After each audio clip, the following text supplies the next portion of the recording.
Hey, this is Chris Adler from Lamb of God, and you're watching Metalheadz. So go and weave your tail out. Whoa!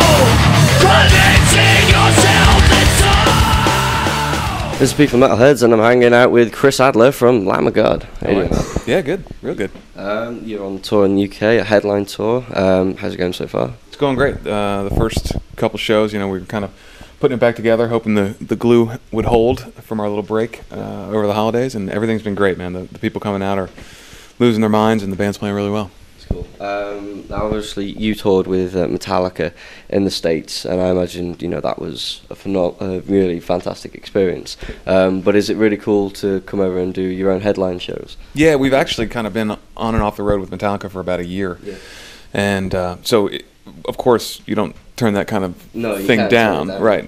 But it is nice to get out and kind of stretch out a little bit, and play a much longer set, and get to use the whole PA, and do it kind of on our terms. And we get to bring some cool bands with us too. So. Well, yeah, like you get more choice and stuff like that. Exactly. How eye-opening was it then to tour with a band of Metallica size? Because everywhere they tour, it's huge stadiums. Yeah, it was pretty fantastic. I mean, there's really not a downside to it. They're really nice guys. Their organization is run really well. They're very pleasant, which is hard to find in what we do. Everyone was really very nice and supportive, and they come in, have drinks with us, take us out to dinner. They were really down to earth, nice guys, and so. I hope not many bands get to be that size, if ever again. But it's nice. It's a big question, really, isn't it? It's nice to know that the guys that did make it that far are still happy and enjoying what they do. Yeah. Now Wrath has been out for about a year now, and the response of it everywhere seems to be fantastic. Could you have hoped for a better record, really? No, I mean, I think we challenge ourselves in that we want to, if we go into the process again, we want to make a better record than Wrath. But as far as the reception of it, we never expected it to do as well as it did. So I certainly have no. Well, like you said in an interview once, you thought you peaked at Sacrament, was it? I didn't think the band had peaked. I thought the attention, the scene, the whole vibe of where we'd come from and everything. It seemed like to come in the U.S. in the top 10 on Sacrament, I thought that was just like a fluke. And then for Wrath to be number 2, and Wrath was really pointedly a little more aggressive and raw than Sacrament was. So for it to do better, we were all blown away. Was the change in producer, I think, a factor to that? Because it was a Josh Wilbur, wasn't it, for Wrath? Did he change a lot? Perhaps the recording process is making it easier for you in the studio. Well, we didn't have a difficult time with previous producers, but we did want to make a change. We felt like that we had gone down a road with Machine about as far as we wanted to go, and we met Josh working with Machine.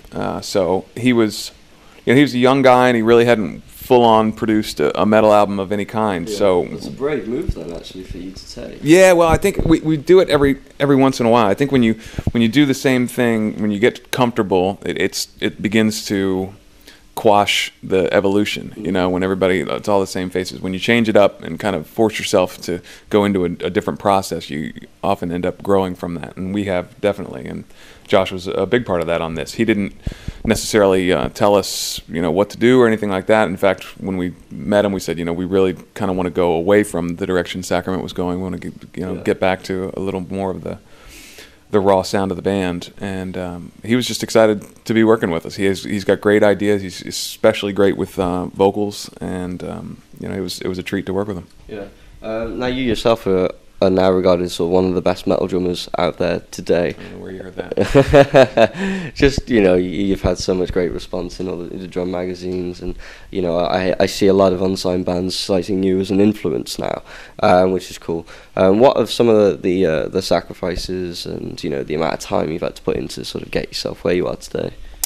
Well, I think it's as I was thinking about this the other day, and it really has become kind of my life's work. Exactly. I'm not going to turn around from here and go manage a coffee shop or something. This is really what I've become, and I've put in the same amount of time as anyone would if they were building a small business. You got to kind of treat it as though it's your life's work. So There's been a lot of sacrifices, not any more than anyone else doing what they do for a living. But you know, for me, the road, you can get a little weary after a while, missing your family, that kind of thing. But as far as just rehearsing and everything, I mean, that to me was kind of, I mean, it was fun, you know, doing it. It did take a long time. There was a lot of frustration, but you got to put in that time and deal with the frustration if you want to. Yeah. Do you still find yourself getting better as a drummer, and do you still sort of listen to perhaps to other drummers and think, oh man, you know, I want to be that guy, you know, I want to get that. Do you still have that? I definitely have that. Yeah, I'm always beating myself up about pushing myself and being better on the next record. And you know, Wrath was, I pushed myself on that with a lot of hand stuff that I hadn't been doing on previous records. Yeah. And so I don't know, you know, I don't want to put out the same thing again, so I'm gonna have to, you know, really step it up. Well, I've been learning a lot of like polyrhythm stuff now, so I don't know, that may find its way in, but really trying to kind of step out of my normal box and learn some different things that I can kind of put back into my toolbox. And yes, there are a ton of drummers that I watch, and there's so many guys that are just playing circles around me. You know, these kids coming up in these bands. It's like I watch them and I'm just like, what instrument am I playing? Because that is amazing right there. So yeah, there's a lot of guys. Even the bands we have with us, Between the Buried and Me, August Burns Red, both have fantastic drummers. Like I'm scared to go on after those guys. They're really, really good. So yeah, I'm definitely keeping my ear to the ground and learning from the new guys. Now, arguably, then, sort of Lamb of God is having more success now than it ever has done. Do you think there's sort of perhaps a vision within Lamb of God to take it to an even further level? Of course. I mean, nobody wants to say that, you know, this is as far as we can go, right? Yeah. You know, I think we have reached a level where we could just kind of stay here, you know, if we wanted to, and just tour and make records that sound like all the other records. But I don't think we're the kind of people to let ourselves do that. We really want to continue to evolve. And that doesn't necessarily mean that more people are going to buy our records or more people are going to come to our shows, but we want to continue the process of where the band goes, and not kind of stagnate and take for granted where we are. So I certainly hope that it continues to grow. I think a lot of bands chase a certain idea of success. You know, I wish there were a certain amount of people at my show, or I wish we made a certain amount of money. And when those are the goals, you rarely get there. If the goal is just to make music that kind of, you know, makes your hair stand up on your neck, then, you know, that's what we keep in mind, and it seems to work. Yeah, talked a little bit before about, you know, Metallica and, you know, whether any band would ever get to that size again. Do you think there's ever going to be a chance of another Metallica or an Iron Maiden? I don't know, man. I mean, those bands were born in the days of when, you know, people bought records. It's a totally different world for music right now. I mean, there's no proven model that's going to take anybody to that point. I think, you know, the moderate success stories are becoming, you know, what the big success stories of the past were.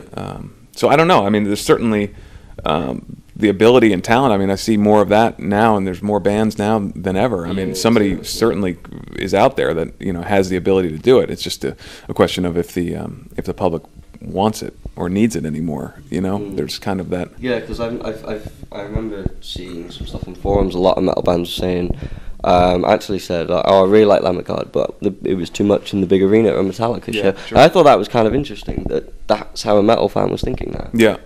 Well, it's, you know, it is tough in the arena to pull off what we're doing, because a lot of stuff we're doing is 100 miles an hour, and it doesn't really translate as well. And you know, we didn't have full use of the PA, so we couldn't really blast it out. So it was a difficult spot for us to be in. But again, it's not something that you turn down. But you know, in the days when those bands came up, when, you know, like Slayer or something. Yeah, I think for good or bad, the internet has made the world a much smaller place, and your tastes, you know, before in the 80s and 90s, if you were into metal, you had every Metallica record, you had every Megadeth record. Now, if you're into metal, you know, every 10 minutes there's another record coming out. So there's not like, there's not like one band that, you know, is kind of. So in a sense, it's actually harder to formulate any kind of scene because there's so many different types of genres to go after. There is, and metal fans in particular are very particular about what they like and don't like, you know. So. Now you're going to be touring all the way up until August, right? I think October, actually. October. Yeah. Does that include coming back to the UK? Because that's a hell of a tour. It does. I've been told that I'm not allowed to talk about it, but you can probably guess. Yeah. Wink, wink. Yeah, exactly. Cool. So it'd be in the summer, and then Yeah. A little tent show in the summer. Cool. We'll come back. You're looking forward to doing the run in the States as well, then? Yeah, well, it's we're doing this Mayhem tour, and we haven't done. Because that's huge, right? It is. It's kind of taken over where Ozfest left off. And the bills seem strange to me this year, but it's nice to know that we're going to be kind of the heavy band on the bill. Yeah. So if anybody needs their dose of heavy, they can come check us out on that one. yeah.